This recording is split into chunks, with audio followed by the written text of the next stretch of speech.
Obligation, the unseen architecture of human life. There is a quiet law that predates all written codes, all charters of justice, all governments and religious decrees. It does not speak in commandments or flash in lightning, but it is known by those who listen deeply. It does not arrive by force, and yet once felt, it cannot be escaped. This law is not enforced by threat or fear, but by resonance.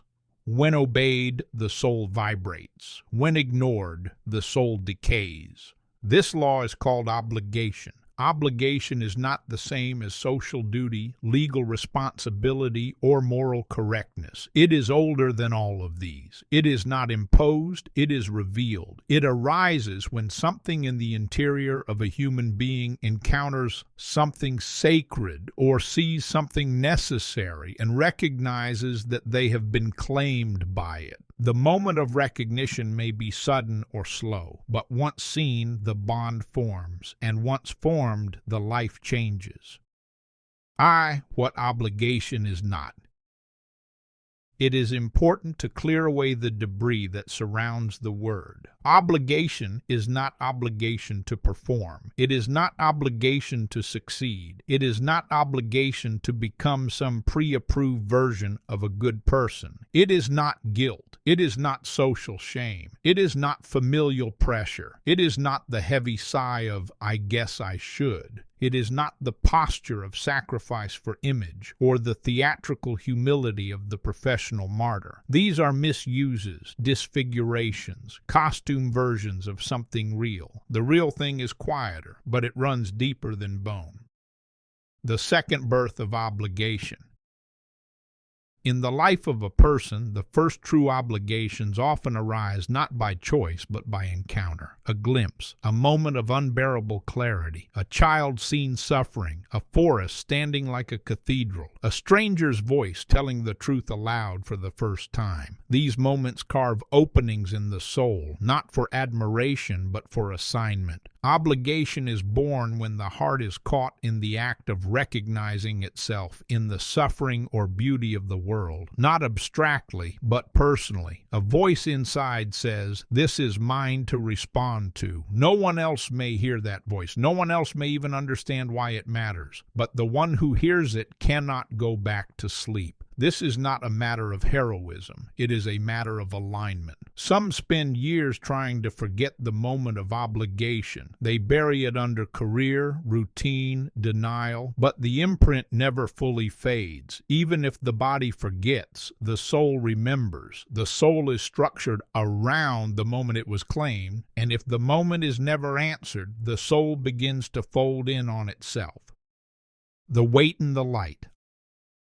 Obligation has a paradoxical nature. It is both burden and release. To follow an obligation may cost the comforts of safety, ease, predictability. It may alienate others. It may bring risk or exhaustion or ridicule. But it also grants something untradeable, coherence. A coherent life is not one free from pain. It is one in which the internal and the external sing in harmony. Even suffering in a coherent life feels different. It does not corrode, it refines. The life that avoids obligation in favor of ease begins to segment. It splits into compartments. Words no longer match actions. Desires no longer match choices. Identity becomes strategy. This fragmentation is subtle at first, but over time the person becomes ghost-like, present but no longer radiant. Obligation, real spiritual obligation, restores fire. It returns the person to their own core. It makes the body heavy, yes, but also holy. Weightless things drift, weighted things stand. Fourth, when the gift becomes a claim. Every gift is a whisper of obligation. Some are born with voices that cut through pretense. Some carry hands that heal. Some dream in blueprints. Some understand numbers as if they were symphonies. These are not talents to be monetized. They are coordinates. The gift points toward the work. and the work is not optional. Not because someone will punish its absence, but because the absence itself becomes a punishment. When the gift is not given, it begins to rot inward. The carrier experiences that rot not as failure, but as futility, a deadness, a questioning of purpose, a grief with no name. To refuse the gift is to betray the agreement that the soul made long before the mind came online. The gift in the ancient world was always tied to obligation. A gift from the gods was also a summons. Power demanded right relationship. In this understanding, to receive without offering is to violate the sacred order. It tears the contract. Modern culture breaks this link. It tells people they are gifted so they can be exceptional. It trains them to hoard their gifts like status tokens. But this path leads only to a clever kind of spiritual death. The gift is not proof of specialness. It is proof of a mission, and the mission is never about the gifted one. V. To whom is one obligated? This is a difficult question. Is obligation to the self, to others, to the ancestors, to the unborn? In truth, it is all of these. Obligation exists at the intersection of time. It forms a bridge between the ones who came before and the ones who are still to come. To honor the obligation is to keep the chain intact. To drop the obligation is to let the link fail, and the failure echoes both directions. Some are called to speak what was never spoken by the mothers. Some are called to fix what was broken by the fathers. Some are called to shape what the future generations will need to survive. Obligation rarely arrives with clarity. It often arrives as ache, as unrest, as discomfort in places others find satisfying. This discomfort is not a flaw. It is a compass. Sixth, the sacred refusal.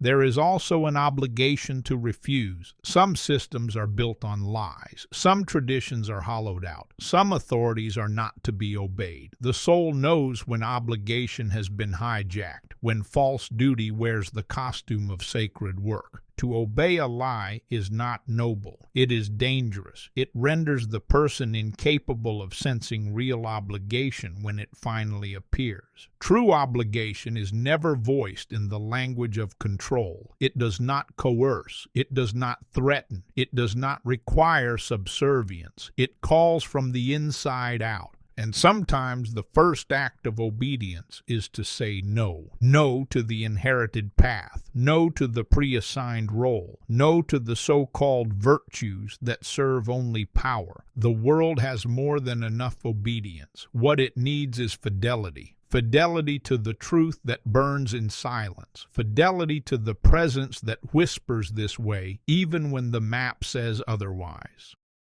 7. The invisible sanctuary.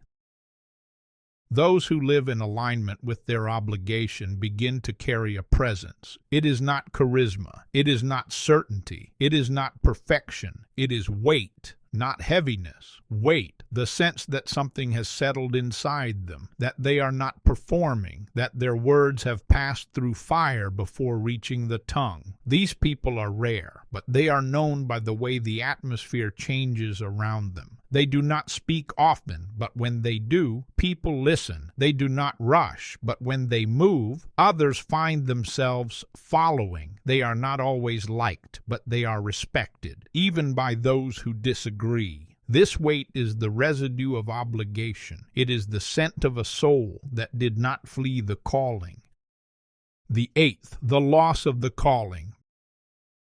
Many lives never find their obligation. This is not a condemnation. Sometimes the conditions are too brutal. Sometimes the interference too loud. Sometimes the calling is drowned in survival. But the absence leaves a hole. People may become high-functioning in the eyes of the world. They may achieve, accumulate, or master their domains, but a certain note will be missing from their song. That note can only be restored by returning to the place where the obligation was buried. Often this place is painful. It is the place where the original grief was born, the place where the first voice was silenced, the place where the child swore never again. But Beneath the pain is the promise. If the soul can return there, not to relive the wound, but to retrieve the thread, the note can be recovered. And when it is, the song begins again. 9. How obligation transmits. Obligation is not taught, it is caught. It passes through stories, through example, through presence. It is awakened by proximity to someone who is living theirs. When a person moves in accordance with their sacred obligation, others feel it, even if they cannot name it. It grants permission. It opens something. It says, yes, that kind of life is possible. This is how obligation spreads, not by doctrine, but by witness. Witness is not evangelism. It is integrity in motion. It does not seek to convert, but to reveal. And revelation creates its own ripple. 10. The final test. There is one test by which all obligations are measured. When the days begin to narrow, when the breath becomes short, when the body begins to falter, the question will not be, was success achieved? Was security maintained? Was everything done properly? The question will be, was what was given back? Was what was meant to be spoken? Was the fire passed on or smothered? This is not judgment, it is return. Obligation, when fulfilled, brings peace, not the peace of ease, but the peace of completion, of having touched the thread and carried it forward, of having become a link in the great chain. And that chain, unseen, unbroken, is the real architecture of the world.